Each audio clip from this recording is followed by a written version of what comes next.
The writer Anais Nin once said that we don't see things how they are. We see things how we are. What she meant is that different people in different parts of the world look at the same thing but see something different depending on their culture. And this is because we all look at reality through our own special cultural glasses that distort the perception of things. What is normal? What is normal for me is not necessarily normal for you, or for you if we come from different cultures. And if I move into a new country where the culture is very different from mine, if I don't know what is considered normal there, then we'll have a cultural clash. Even the expression of emotions is determined by culture. Normally, if I smile, it's because I'm having a positive feelings. But for example, in East Asia, it can happen very often that people actually smile to hide negative feelings. What I want to say is that culture matters, and it matters more than we think. In our global village, different cultural values interact on a daily basis, and this can easily lead to misunderstanding, or even worse, to tension and confrontation, unless we are able to take off our cultural glasses and try to see reality the way other people from other cultures do. It's not easy, but we can do it. And the first thing to do is to start a process of cultural self-awareness, which means that before trying to understand other cultures, we need to identify our own cultural values and cultural biases and understand how they subconsciously affect the way we think and behave. And once we have understood that our way of thinking and behaving is not objective and universal, but it's shaped by very specific cultural values and biases, then we can get out of our own cultural reference zone and try to see things the way other people from different cultures do.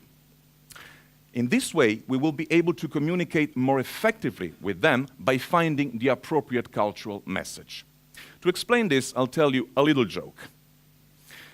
A cruise ship is sinking, and the lifeboats are not enough for everyone, so priority must be given to women and children. So the captain must prevent the male passengers from crowding ahead and taking the few available seats. The problem is that those passengers are a diverse mix of different nationalities and cultures. So, in order to convince them, he must appeal to each passenger cultural code, because the same message doesn't necessarily mean the same thing for everyone. He needs to find that cultural trigger that will move them to do the right thing. So, at first, he goes to the American man and he says, "Come on, dudes, let the women and children on first, and you will be heroes. Yay!" Then he goes to the Englishman and he says, "A gentleman will let the women and children on first." Then he goes to the Japanese and he says, "Please, let the women and children on first, is what everyone else is doing." And finally, he goes to the Germans and he says, "Let the women and children on first. This is the rule and it's an order from your captain." So,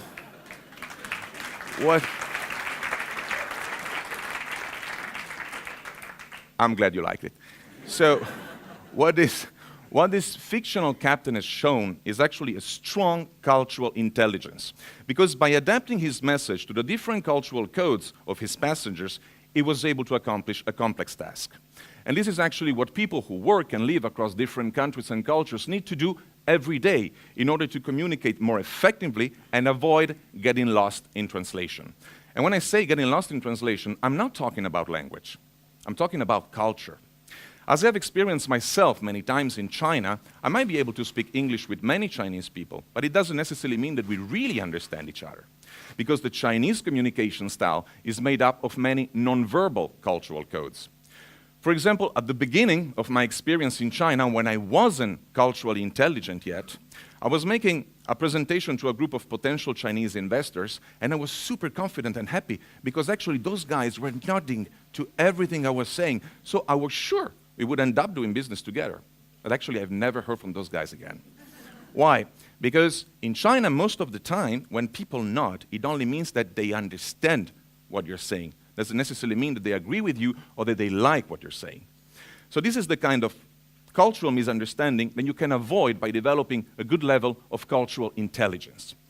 Cultural intelligence will become more and more important in the future because our societies will become more multicultural, and we need the right tools to deal with that. Let's take the example of Europe. If no immigration occurs, in the next 30 years, Europe's labor force population will decrease to such an extent that the current European economic, financial, and social system will be unsustainable. Some countries will be more affected than others, and among those, there's Germany. According to a recent report, Germany will face a shortage of up to 2.4 million workers by 2020 and up to 10 million workers by 2030. This is why the present inflow of immigrants may actually turn out to be a blessing in disguise. But there's much more than that. It's not just that Western societies are becoming more multicultural. The power and the weight of the West in the world is declining, and other clusters of countries with very different cultural values and perspectives are rising, making it therefore essential for us to be able to communicate and work effectively with them. Today, among the top 5 world economies, we have 3 Western countries, the United States, Germany, and the United Kingdom. But in 30 years, the US will be the only Western country in the list. Also, if 15 years ago only 5% of the Fortune Global 500 companies were headquartered in emerging countries, today they are 26%, and by 2025, non-Western companies will represent half of the top global corporations. Also, while Western societies grow older and have less children, most of the future world's population growth will happen in developing countries, which means that we will need more and more people to fill in for our declining workforce, and many of these people will come from very different cultural environments. As you can see here, in 2020, the biggest share of 25 to 34 years old with a tertiary degree will come from non-Western countries, with China and India together accounting for over 40%. Global mobility will become the new normal, and the race and competition for talents will be a global one between global actors. As you can see, the world is changing very fast, and we cannot afford to face this new reality with an old mindset. So now the question is, are we prepared to face this new and complex reality? Some certainly are, like those global corporations that are successful because they are global not in name only, but in fact. A company is not global because it's present in many countries. It is global when it's able to operate optimally in each market by adapting its strategies, products, and messages to the different cultural context. Let's take the example of a global brand that we all know, McDonald's. If I say McDonald's, you think burger, right? Well, think again. I introduced you to a McTaro root pie from China. Then we'll have a McCurry pan from India, a McBubur ayam from Malaysia, and finally a McKebab from Israel. As you can see, in order to be successful and able to penetrate markets that are very different from the American one, McDonald's had to adapt its products to the local taste. And what goes for taste and food, which by the way is a central component of culture, it also goes for mentality and behavior. Successful global companies have understood this. They have understood that while strategies may be global, markets are local. And this is why today, in a truly global corporation, a central role is played by corporate diplomats, people who have acquired a high level of cultural intelligence that allows them to help their companies adjust their strategies to the different cultural context in which they operate. As the former IBM chairman and CEO Louis Gerstner once said, culture is not part of the game. Culture is the game, and if you're not able to play this game, then we'll face many problems that will affect our chances of success. This has been confirmed, by the way, by a recent survey made by the Economist Intelligence Unit that says mainly 3 things. First, that effective cross-cultural communication and collaboration is becoming critical to the financial success of companies with global aspirations. Second, that misunderstandings rooted in cultural differences are the greatest obstacle to a productive cross-border collaboration. And finally, that while many companies recognize the cost of insufficient cultural intelligence, many still don't do enough to address this challenge. And we can actually see this very well in the way some Chinese companies operate abroad. In 2014, for example, over 150 Chinese outbound M&A deals were conducted, but only 67% of those deals were completed. And among those completed deals, many still faced problems in post-merger integration, often due to cross-cultural issues such as management and leadership style differences. A very good example, and very recent example, is the one involving a Dutch company that last year was acquired by a big Chinese corporation. After only 2 months in the job, the Dutch CEO of the company stepped down because of a major cultural clash. What happened is that the Chinese didn't adapt their models and strategies to the new cultural environment and thought they could manage a company in the Netherlands the same way they do it in China. But if they had done a serious and professional cultural due diligence, they could have actually predicted the clash and tried to prevent it with a proper cross-cultural strategy. If we employ the famous Hofstede model, which is a scientifically based model widely used in cross-cultural management to compare and measure different national cultures, we can see very well that without an adequate process of cultural adaptation, the Chinese and the Dutch were actually meant to clash.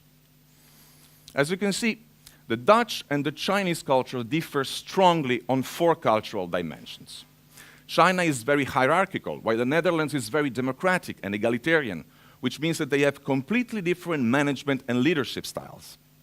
The Dutch are very individualistic, while the Chinese are very collectivistic, which means that for them, the harmony and conformity of the group is more important than the single individual self-expression. Then China is very performance, achievement-oriented, while the Dutch culture is more focused on welfare and cooperation.